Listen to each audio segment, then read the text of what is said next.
programa de hoje, Lisane Pacheco conversa conosco sobre o uso da internet e dos games pelos jovens neste momento. Já Josiane Pires questiona como estamos lidando com a alimentação no período de isolamento. Isadora Colnag nos explica um pouco mais sobre a orientação profissional, enquanto Neymar Gil fala sobre a tristeza em seu cordel de emoções, e Berenice Ode traz questões sobre estudos em casa. Confira! Bom, então hoje a gente vai conversar um pouquinho, sobre o uso dos eletrônicos nesse momento mais importante, onde os nossos jovens estão um tanto mais distanciados e isolados dos seus amigos, né? Então, assim, muitas vezes estão chegando no consultório queixas ou a demanda, enfim, de que os nossos jovens estão usando excessivamente os eletrônicos. Sim, de fato, eles estão usando um pouco mais esses eletrônicos, alguns por uma necessidade escolar. Eles precisam fazer essas atividades da escola. Então, nesse momento, a gente precisa olhar e dizer que bom que temos esse recurso eletrônico, seja de internet, seja de material escolar, seja a escola podendo chegar até o estudante em casa com o uso desse recurso. Por outro lado, a gente fica pensando o tanto que eles estão usando os jogos de forma excessiva. Ok, excessiva por um lado e não tão excessiva por outro. O que a gente pensa?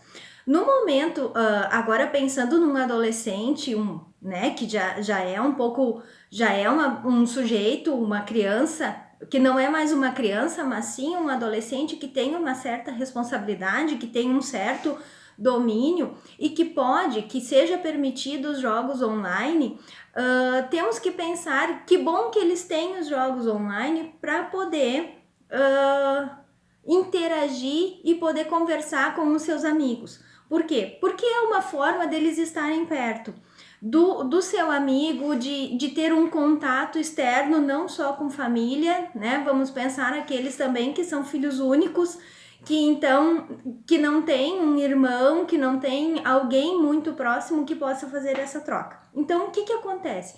O jogo eletrônico permite que ele possa conversar, que ele possa jogar, que ele possa ter uma interação com alguém de fora do seu núcleo familiar, né? Pensando nesse momento de distanciamento. Então, o que acontece? Eu tenho o meu colega, o meu melhor amigo, aquele que eu posso ter um momento de troca. E isso é importante. Por quê? Porque eu continuo fazendo e tendo essa conexão com, de certa forma, o mundo lá de fora.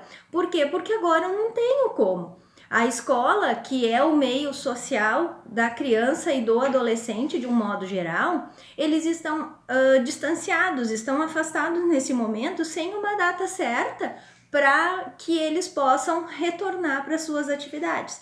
Então é um momento propício para isso. Então, o que dá para fazer? Novamente, aquilo que a gente fala quando eles estão em aula, quando eles estão dentro daquela normalidade que a gente tinha até então. Busca-se um equilíbrio. A gente precisa ajudar o jovem a administrar esse tempo.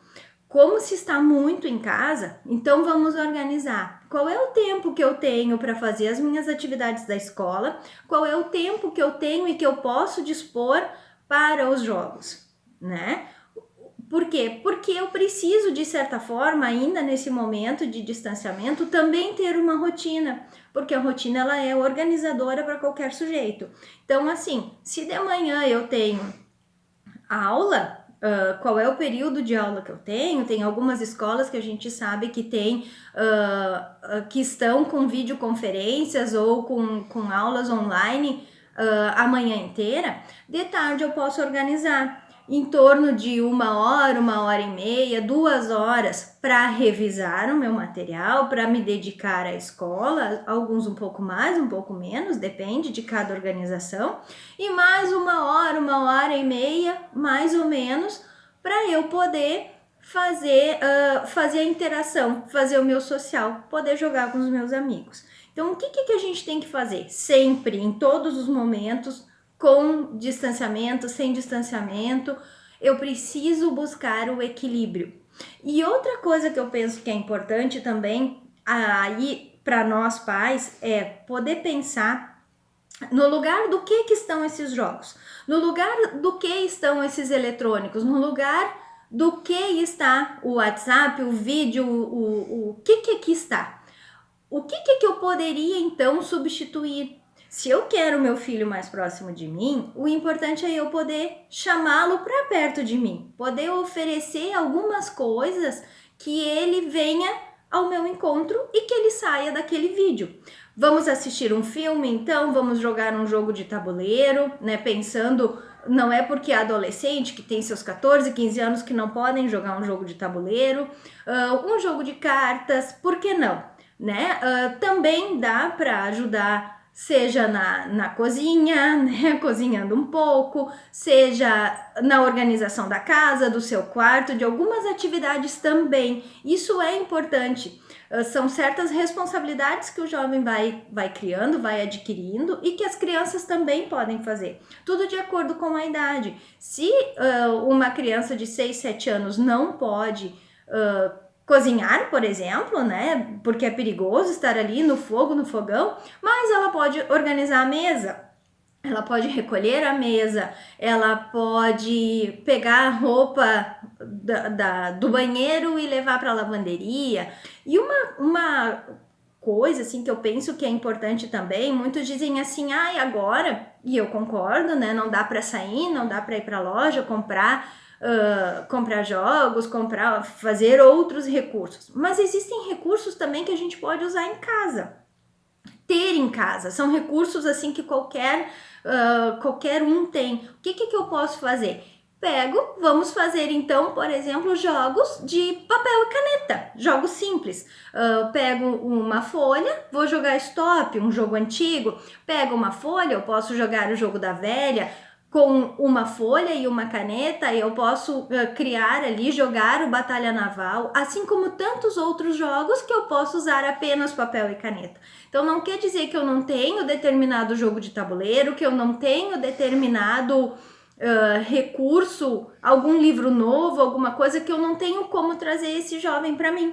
E outra coisa também, né, que é importante, assim, quando a gente está nesse momento ósseo, com um tempo um pouco mais livre, mais liberado, a gente também pode criar. O ócio é importante para isso. Então, saindo um pouquinho desta parte, assim, dos jogos eletrônicos em si, e podendo pensar na internet, acredito que a gente possa e deva utilizar a internet como uma aliada nesse momento. Poder utilizar como algum bate-papo, como algum dos outros recursos de algumas plataformas, né, de poder conversar. Tem alguns que estão comemorando aniversários por vídeo, estão marcando jantares, por exemplo, assim, já ouvi relatos, né, de adolescentes contando que eles marcam a noite da pizza.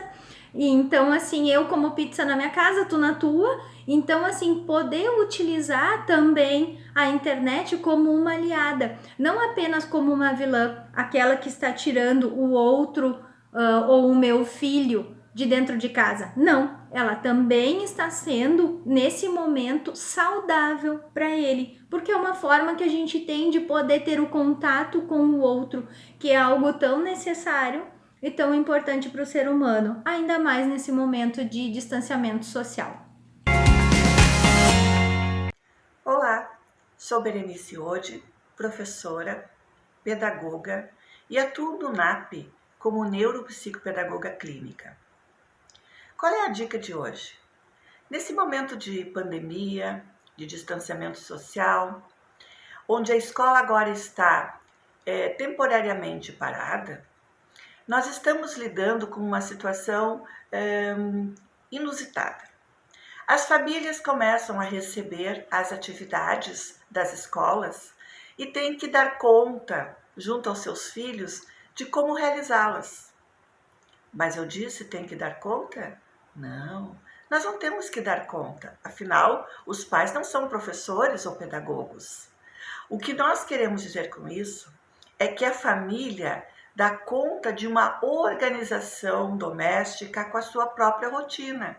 E dentro dessa rotina, nós temos que trazer nossas crianças para que elas sejam motivadas a fazer as atividades propostas. Nós temos que tirar um tempo e acompanhá-las nas suas atividades. Nem sempre as crianças ou até mesmo os adolescentes estarão com vontade de fazer as tarefas. Então vamos respeitá-los e buscar um outro momento do dia em que eles estejam com maior vontade de fazer para que as aprendizagens efetivamente ocorram. Mas eu quero fazer uma pergunta, famílias. A criança ou o jovem está aprendendo? Está com alguma dificuldade nessa aprendizagem? Então eu me coloco à disposição para sanar as dúvidas. Vocês podem nos procurar no NAP, no nosso site, por telefone, pelo Instagram, para que possamos juntos ver alternativas para essas dificuldades de aprendizagem, porque elas não desaparecem. Se elas já estavam antes na escola, elas continuam agora em casa. E não deixem as crianças ou os jovens sofrerem. Nós estamos aqui para ajudá-los. Temos uma equipe imensa no NAP e eu estou à frente da área da educação. E com certeza, todos nós juntos podemos fazer o nosso melhor. Até a próxima dica. E dando sequência no Cordel das Emoções, hoje eu trago a tristeza. Ah, mundo cruel, que aqui não me faça pensar em tudo que eu gostaria de conquistar e que a vida passa a cobrar como mais um mês de aluguel. É um sentimento ou emoção? Na verdade, há muito mais dúvidas e dificuldades que nos faz pensar na dor das sinceridades, que algumas pessoas carregam no seu existir sem noção. A emoção pode despertar alguns sentimentos, assim como o próprio sentimento pode causar uma erupção, trazendo consigo um bolo de emoções, que bons nem sempre o são, mas quando batem, aqui dentro se debatem, sempre trazendo implicações. A reação do corpo quase sempre aparenta certa frieza. Apatia física, respiração descompassada, ritmia do coração acelerada na terrível tristeza. Valeu, e até a próxima emoção!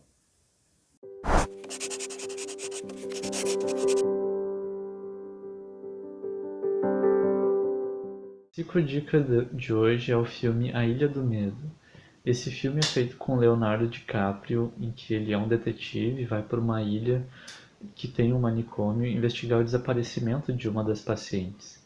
Esse filme é muito interessante para conseguir enxergar um pouquinho o jeito que a gente enxerga a realidade e como enxerga os fatos, né? Então fica essa dica aí para a próxima semana.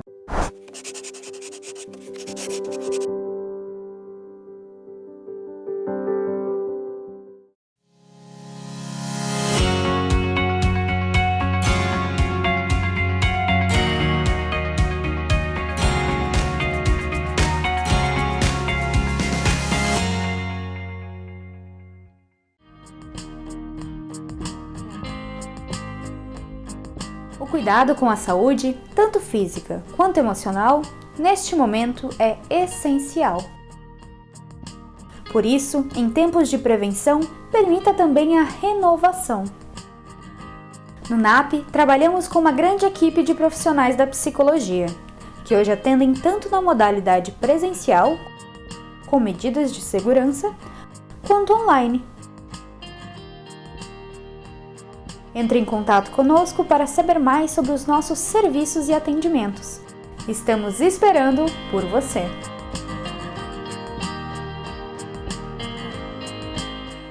A Exatos começou de um sonho de poder ser um diferencial por onde eu passava. E foi assim que ela surgiu, trabalhando na Prefeitura de Estância Velha, onde o senhor Ivo Jacinto Baumgratz me convidou para fazer a contabilidade dele. E hoje, 30 anos depois, temos nossa nova sede em Estância Velha, com 1.800 metros quadrados, para atender nossos 600 clientes em toda a região.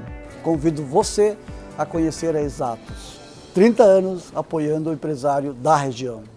Cursão do Fabão desde 1993, formando alunos e preparando pessoas para o mercado de trabalho.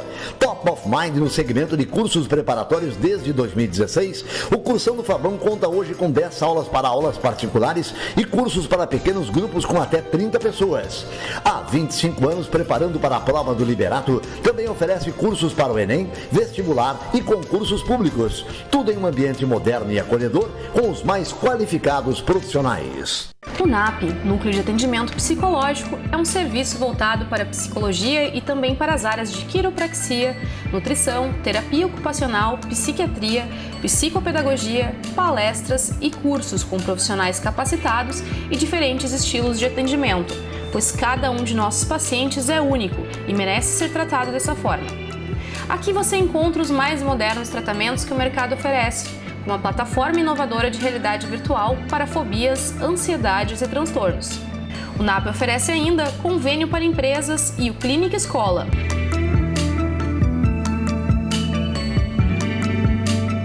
Agende uma visita, conheça os nossos serviços e encontre o apoio que você precisa.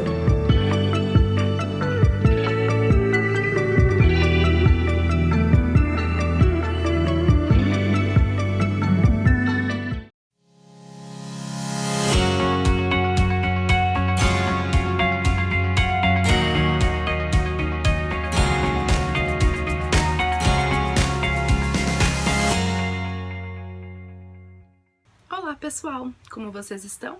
Espero que estejam todos bem. Mais uma vez gravando uma matéria da minha casa diretamente para a casa de vocês. E hoje eu quero trazer um assunto para a gente refletir, que acredito que já tenha passado por aqui, que é o assunto de como nós nos relacionamos com a comida e como isso está evidente agora que estamos em isolamento domiciliar. Para contextualizar, então, o porquê eu digo que talvez já tenha passado por aqui esse assunto, até mesmo por mim, porque durante a minha graduação de psicologia, né, e depois também no meu TCC, no trabalho de conclusão de curso, que foi feito alguns anos atrás, eu abordo num capítulo o relacionamento com a comida, né, foi sempre uma área que me instigou a estudar, e hoje na clínica eu também trabalho sempre à luz de se pensar como nós nos relacionamos com o alimento, porque isso fala muito da nossa psique também. Quero fazer uma pergunta para vocês. Como você, né? Você acha que você come o que você sente? Você come as suas emoções? Não vou responder agora, vou deixar para responder mais para o fim e vou iniciar essa reflexão com uma outra pergunta que me fizeram alguns dias atrás, me perguntando assim: Josi, qual a diferença de se sentir saciado e satisfeito? Numa linha de entendimento bem simples e didático, eu respondo: saciado vem do caráter fisiológico, biológico. Comi e me senti saciado. O satisfeito vem da via psique, né? Vem da via emocional, né? De se sentir contente, né? Um dos sinônimos de satisfeito pode ser contente com aquilo.